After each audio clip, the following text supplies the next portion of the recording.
With all my spreadsheets, you need to go to File and make a copy, and then you'll have your own copy to work with, and you can edit it. You can't edit my original copy.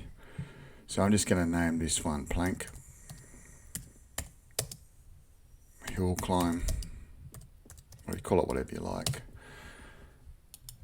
And then you'll be able to edit it. So it's made a copy, and it says enter the greatest distance or checkpoint number and the time it took to get there to automatically calculate a ranking. Best distance or checkpoint number will always win. Best time will separate those with the same distance. We're just going to enter values into the yellow cells. So you might have a team called Team Bob, and a team called Team Tony, and a team called Team Steve.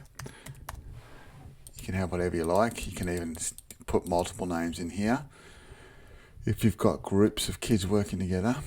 And then the checkpoints, you might have your plank divided up into checkpoints, or you might decide to just say you've got to get to the top and you can measure the distance. You could have lines on your plank and you could just count the number of lines they reach. But let's just say our plank's divided up into 10 checkpoints and number 10's right at the top. And the first person who does it gets to checkpoint 4. Next person to do it gets to checkpoint 6. And then maybe someone gets to checkpoint 3. So they're ranked in the order now of who got the highest on the board. So if someone got all the way to the top, checkpoint 10, they'd still be ranked number 1. Okay, but if someone got to 9 or 8, they might be second. So it ranks them in order here. If you had 2 people get to the top, you can measure their time here. And you might say this one got up in 14 seconds and this one got up in 12 seconds. So this one will win.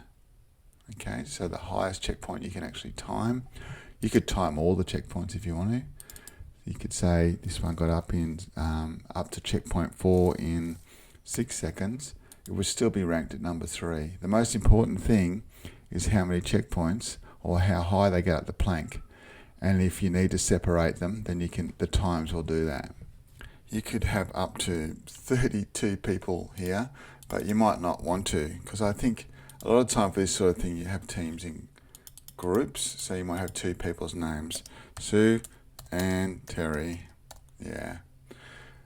Good modern names, those ones. So, and Bob and Mike. You can just have multiple names in here if you want. Some of the kids might even work by themselves.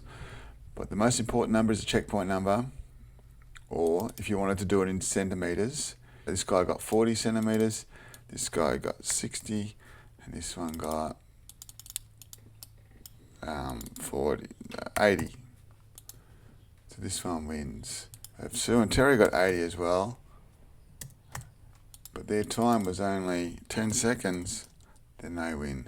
If their time was 15 seconds, they come second. So enter the distance or checkpoint value and times if you need it. You don't have to do times unless they're the top ranking checkpoints. You can do times for everyone if you want, and it will rank them.